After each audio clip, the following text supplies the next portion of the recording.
Hi friends, ఈ movie మాత్రం నాకైతే చాలా బాగా నచ్చింది ఫ్రెండ్స్. హాలీవుడ్ మూవీస్లో అన్నిట్లో కన్నా అన్నీ ఇష్టమే, నాకు ఇది ఇంకా ఇష్టం అనమాట. ఎందుకు ఇంతగా చెప్తున్నా అంటే, ఈ మూవీలో మెయిన్ ప్లాట్ ఏంటంటే, పాపం కారులో పోతూ ఉంటారు ఫ్యామిలీ మొత్తం హ్యాపీగా, అమ్మా నాన్న మళ్ళీ ఇద్దరు కూతుర్లు వెళ్తూ ఉంటారు అనమాట. వెళ్తా అంటే ఒక ముసలోని జస్ట్ క్రాస్ చేస్తారు అంతే, వాడి వ్యాన్ని క్రాస్ చేసినారని చెప్పి కొంచెం స్పీడ్గా వాడేం చేస్తాడంటే, వీళ్ళ కారుకి అడ్డం పోయి వాని దగ్గర ఒకటి కెమికల్ ఉంటారనమాట, పెస్టిసైడ్స్ది. అది వీళ్ళపైన అన్నీ వేస్తూ ఉంటాడు. వీళ్ళపైన వేస్తా వీళ్ళ ఇల్లు ఫాలో అవుతాడు, వీళ్ళ ఇంటికాడికి వెళ్తాడు. వీళ్ళ ఇంటికాడికి వెళ్ళి వీళ్ళ మదర్ మరి ఫాదర్ ఉంటారు కదా, ఎవరైతే ముసలిని క్రాస్ చేసినారో ఆ ఫ్యామిలీ, వాళ్ళని చంపేస్తాడనమాట.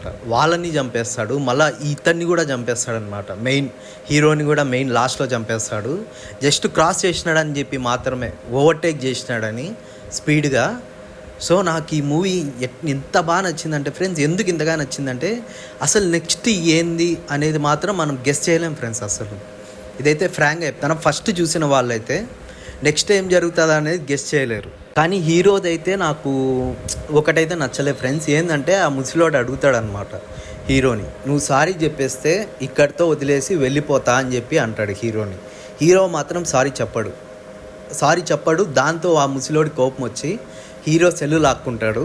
హీరో సెల్లు లాక్కొని మొత్తం వాళ్ళ ఇంటిని ట్రాక్ చేసి ఇంటికాడికి వెళ్తాడు అనమాట. వాళ్ళ ఫ్యామిలీని మొత్తం చంపేస్తాడు. మళ్ళా ఈ హీరోని కూడా లాస్ట్కి చంపేద్దామని చూస్తాడు. హీరో కూడా లాస్ట్కి కెమికల్కి ఎఫెక్ట్ అవుతాడు అనమాట. అయితే వాళ్ళ వైఫ్ ఉంటుంది కదా, హీరో వాళ్ళ వైఫ్, ఆమె ఏం చేస్తుందంటే ఈ ముసలిని చంపేస్తుంది. అది స్టోరీ. సో ఒకసారి చూడండి, అమెజాన్లో ఈ మూవీ అయితే ఉంది. అమెజాన్లో ఎక్సలెంట్ మూవీ ఫ్రెండ్స్, ఎందుకంటే చాలా డిఫరెంట్గా తీసినారు ఈ మూవీ.